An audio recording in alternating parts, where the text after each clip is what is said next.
Walk through Colombo's Pettah district today, and you navigate a dense, unregulated urban sprawl. It's a commercial labyrinth where architecture is secondary to moving goods. But this chaos is punctuated by a sudden architectural disruption. The Jami Ul-Alfar Mosque rises directly out of the market, its massive red and white striped facade dominating the mundane street level. This site was a critical node in the ancient Indian Ocean trade networks. Known as the Island of Gems, Sri Lanka's wealth, specifically these vibrant blue sapphires, made it a destination for merchants from across the sea.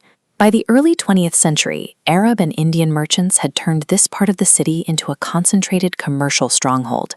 They were the dominant force in the Pettah, controlling the flow of spices and textiles through the port.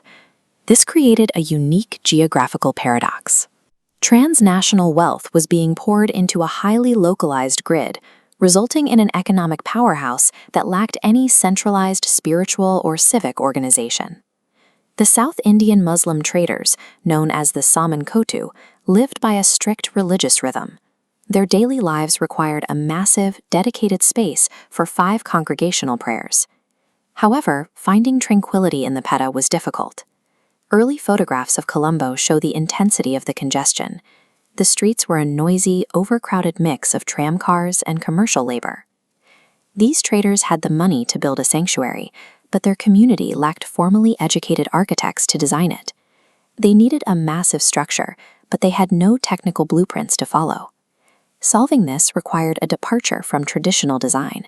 They turned to someone who worked with raw materials rather than theoretical concepts, a man who could build based on sight rather than geometry. They commissioned Habibu Labbe Saibu Lebbe. He was a master mason. Historical records often describe him as unlettered, meaning he had no formal academic training in architecture.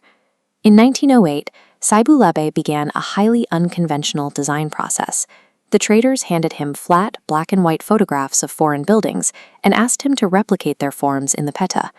His references were Indo-Saracenic structures, common across British India, and characterized by these specific onion-shaped domes and spires.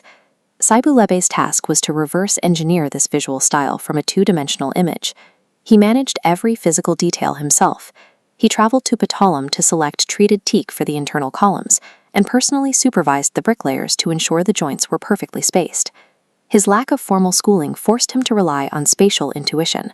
He translated flat, foreign images into physical masonry, building one of the city's most complex structures without a single technical drawing. Saibu Lebbe deviated from his photographs in one key area. Instead of traditional domes, he modeled the mosque's roofline after the pomegranate, a fruit mentioned in the Quran as a gift of paradise. This botanical reference dictated the color scheme. He mirrored the interior of the fruit, using a high-contrast palette of red and white across the entire facade. He applied this palette through intense geometric patterns. Every wall is covered in zigzags, spirals, and checked brickwork, forcing mathematical repetition. In the Pettah, this creates a sharp visual boundary, standing in direct contrast to the haphazard commercial streets outside. The final aesthetic is an exercise in extreme contrast. By using rigid patterns and bold colors, the building carves out a space that feels entirely separate from the market. The mosque was finished in 1909.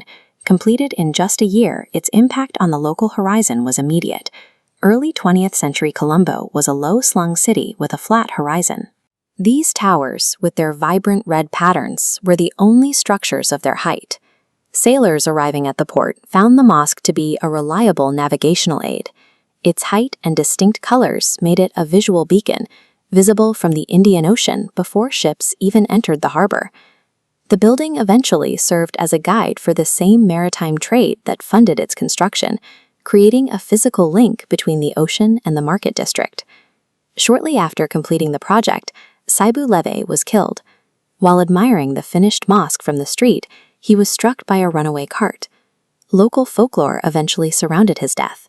A legend emerged that when his body was exhumed for a medical check, it was found in a pristine state, as if the accident had left no mark on him. These stories are a part of the building's local mythos, but the verified history of his masonry is more concrete. Saibu Lebbe's actual legacy is the structural stability of the mosque itself. The mosque has continuously evolved to meet the community's needs. It expanded from its original capacity of 1,500 to accommodate 10,000 worshippers during Friday prayers. Today, the mosque remains a trust managed by the descendants of the original donors. It is a structure defined by the maritime trade that built the Pettah and the master mason who gave that trade a permanent geometric home.